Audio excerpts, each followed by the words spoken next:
Pool enclosure screens are essential to keep your pool clean and free of debris, but over time, these screens can become torn and damaged, making it easy to get knocked out from high winds, tropical storms, or even a hurricane like Milton, leaving you with a costly and time-consuming problem to fix. In this video, I'll show you how to fix a torn pool enclosure screen for a fraction of the cost of hiring a professional. So let's get started. This video is all about fixing pool enclosure screens, as you see the one behind me. For this project, you're going to need a few things like pool patio screening along with the flat spline, just to start. Then you're going to need some tools. Roller tool, flathead screwdriver, you're going to need a pair of scissors, utility knife, a measuring tape, gloves, safety glasses, and screen clips. Now, screen clips are a must. You can find almost all these things at your local big box store or through the affiliate links I'll leave down below in the description. Before you start, you need to prepare the area by removing your old screen and flat spline that are in these grooves. Use a flathead screwdriver and pry out the old spline. I got my gloves, screwdriver, safety glasses.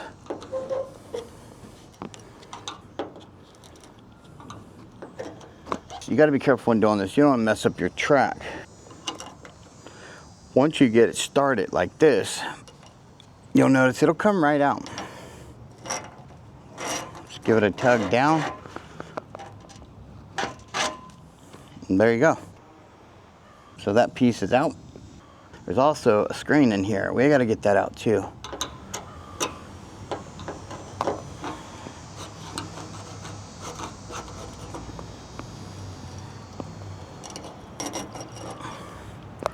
And remember, this stuff's been in there for a while, so it's not going to be the easiest thing to get out at times. You have to remember that. Okay, so that one's done. Then you're going to have the side here.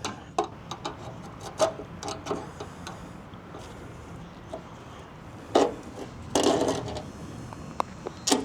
just going to take the old piece here. I'm just going to pull it, get it out of the way.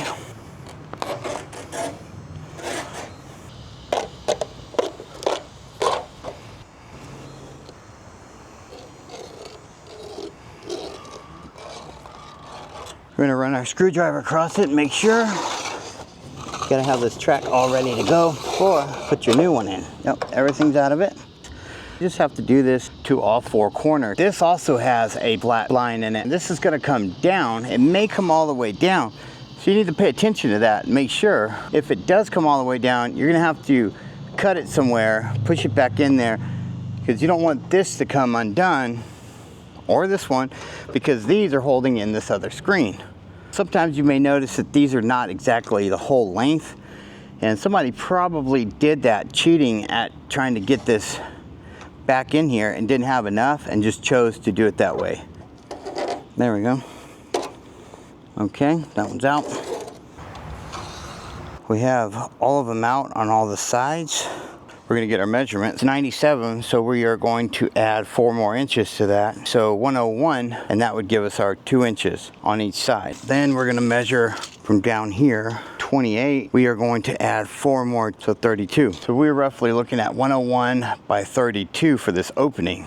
Giving yourself those 2 extra inches, you're going to thank me later, because you're going to have enough to play with to make sure that you get it in the grooves all the way around, and there's not one piece left where it won't fit in the groove and you've cut it too short and you've messed up the whole piece. We're going to go over here and we're going to cut our screen to fit that. We know the ends sometimes they're not totally straight, so just allow for that little extra. And you have to look at the screen and say, okay, well, if I have this screen, what's the length that I need it at? The widest length over there is 101 by 32, so we know this is in 101 going this way.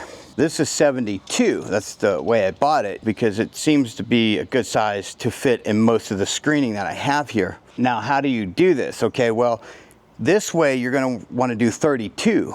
The other way, you're going to do the 101. So we'll take our tape measure and we're going to measure this out. 101. We're going to go somewhere right there.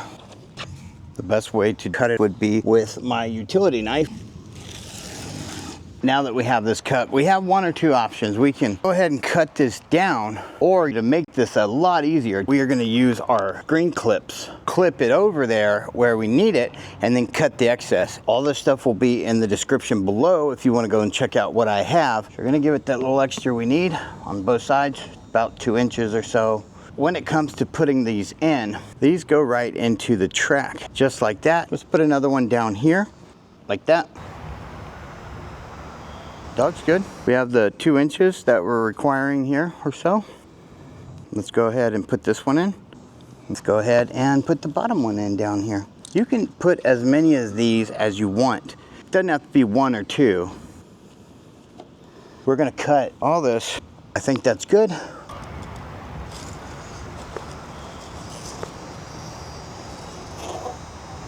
There we go. Now I have an extra piece of screen here to do another job with. We're gonna have our flat spline, our screwdriver still, and we're gonna have 3 different tools. Now, this is where it gets interesting. I got this one, and this one, and they all do the same thing. It's really a matter of which one do you like. I found that I like this one the best. That's my personal opinion, because I've done this a few times. I've gotten used to what I think works great for me, and I like this one. This one, I've tried it, not that great. So we're definitely gonna get rid of that one. This one, you have 2. You have one that's flat and one that's grooved. This one, just use the groove, that's the one here, that's all you have.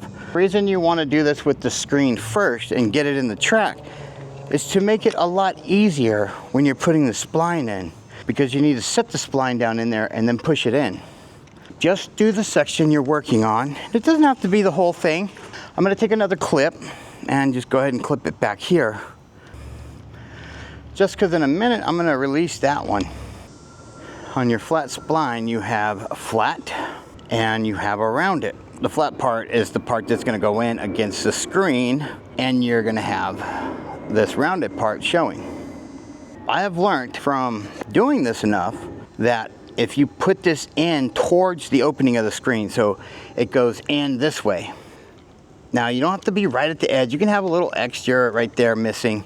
That's not gonna be a big thing at all. You do want to push this down in there. The spline always goes in facing the opening. So if the opening was this way, we would be going in that way first. But since the opening is this way, we're going in down towards the opening. So the flat end is facing the back. This is the round showing. So you're gonna put that down in there as far as it'll go.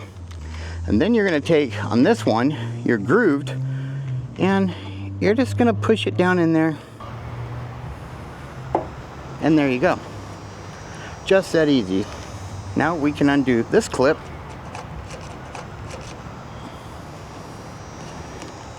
And this is why I don't prefer this one. I feel like it just gets away from me. Me personally, I like using this big one. I just do, I don't know why. I feel like it goes right in the groove for me well. Look at that. I don't have an issue when I use this one at all, and I like it. I put a little bit in it, and I push it along. Gotta give myself a little extra. Push it down in there. And when I say push, I don't mean forcing it. You know, just give it a little nudge down in there. It'll set in that little track for you. And then you're gonna just do this. Okay? And you're gonna put some more in there.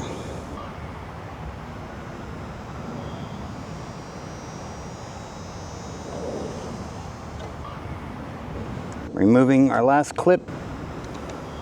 Now we have to clip that one little part. You can use your utility knife or a pair of scissors. I prefer scissors when cutting this part. Let's do this side now. We're just gonna set the screen down in the groove. You wanna make sure the screen is gonna be nice and tight and look nice. Now the spline, always flat side facing the screen like this, and it's gonna go in towards the opening. So opening, you're going in like this. Then you're gonna take your tool and push add some pressure and just push down. It's gonna go right into the groove. We have to cut it. Push it in there. So that is the second side done. Now we're gonna go over here and do this side, and we'll get the bottom. when I put this spline in there, this is going to make a nice tight fit. Flat side towards the back of the screen, pushing it in right here. And there we go. Okay.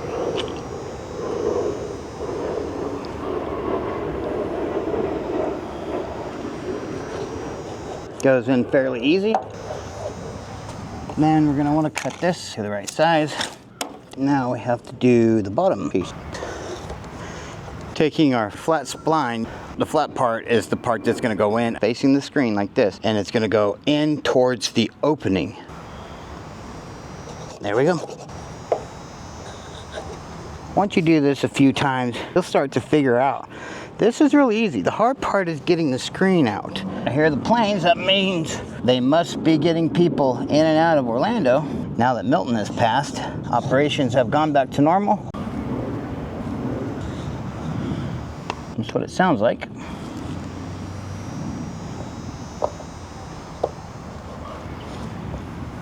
Get my scissors here. Cut it, push it in there. We have trimmed off all the extra. This is what it looks like before, and this is what it looks like after. I've replaced a few of these already, and there's some I still need to replace, like this one and the one right over here. We just had a hurricane here, Milton, come through and knock some of these loose. But I got to get some more flat spline before I can replace it. So I'll make another video about replacing that one and get more spline.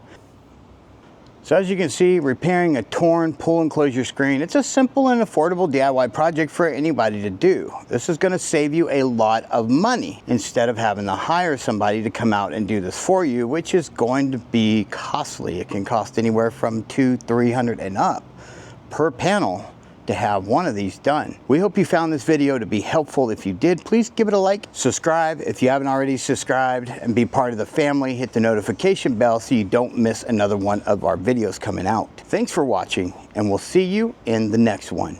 Booyah!